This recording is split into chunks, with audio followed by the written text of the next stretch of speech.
दिल्ली की नई मुख्यमंत्री और उनके कैबिनेट ने पदभार संभाल लिया है। मेरे साथ में कैबिनेट में सीनियर मिनिस्टर हैं गोपाल राय हैं। गोपाल जी, जहाँ तक मेरी याद है दिल्ली या देश में पहली बार ऐसा हो रहा है कि एक मुख्यमंत्री कार्यालय है, वहाँ 2 कुर्सियाँ हैं। क्या संविधान में 2 मुख्यमंत्री का विधान है? पहली बात तो ये है कि 2 कुर्सियां हैं, 2 मुख्यमंत्री नहीं है वहाँ। हम्म, आज जब से अरविंद केजरीवाल जी ने इस्तीफा दिया है, हम्म, आज दिल्ली के लोगों के दिलों में ही 2 मुख्यमंत्री को जगह बन चुकी है। हम्म, अरविंद केजरीवाल इस्तीफा दे चुके हैं, हम्म, चुनाव अभी होने वाला है, दिल्ली के लोग उस चुनाव का इंतजार कर रहे हैं। अब जब तक चुनाव नहीं होता तब तक के लिए मुख्यमंत्री आतिशी जी को चुना गया है, तो दिल्ली के लोगों के दिलों में 2 कुर्सियों की जगह है और वो आतिशी जी ने उसी भावना को व्यक्त किया है। भारत की तरह शासन चलाने की बात करिए। देखिए, व्यवहारिक तौर पर यही है कि अरविंद केजरीवाल जी ने जिन कामों को शुरू किया, चुनाव तक हमें उस काम को बेहतर तरीके से अंजाम देना है। यही इस कैबिनेट का मैंडेट है और उसके लिए हम सब मिलकर के टीम वर्क करेंगे और उसे बेहतर करने की कोशिश करेंगे। देखिए, विपक्ष पहले से आरोप लगा रहा था कि रिमोट कंट्रोल से चलेंगे। अब वो कहने लगा है कि आपने कुर्सी का अपमान किया है, लोगों की भावनाओं को आहत किया है। कैसे जवाब देंगे बीजेपी को? नहीं, भाजपा की भावना तो बहुत आहत हुई है। वो मुंगेरी लाल के 2 साल से सपने देख रहे थे कि अब तो केजरीवाल जेल गया, अब तो हमारी सरकार आ जाएगी। केजरीवाल बाहर आया और खेल हो गया।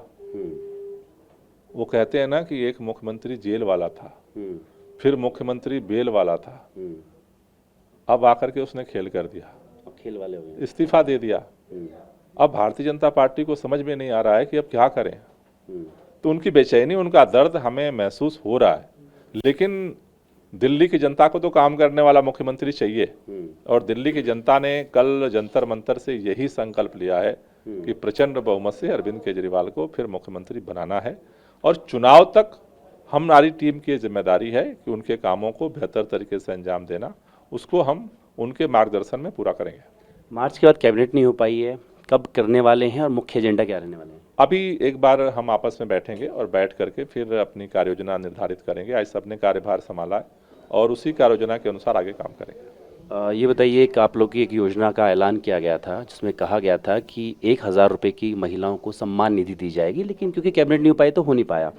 अब विधानसभा का सत्र भी आने वाला है, तो उम्मीद करें कि इस सत्र में वो पास हो जाएगा।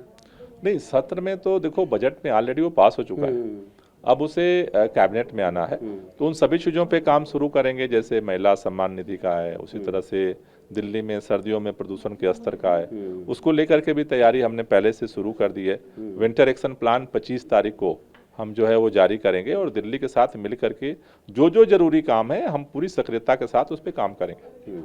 प्रदूषण तो हर साल ही होता था, आप काम भी करते थे, लेकिन इस साल का जो प्रदूषण है वो चुनावी हो सकता है कि बड़ा मुद्दा बन सकता है, उसके लिए खास तैयारी क्या है?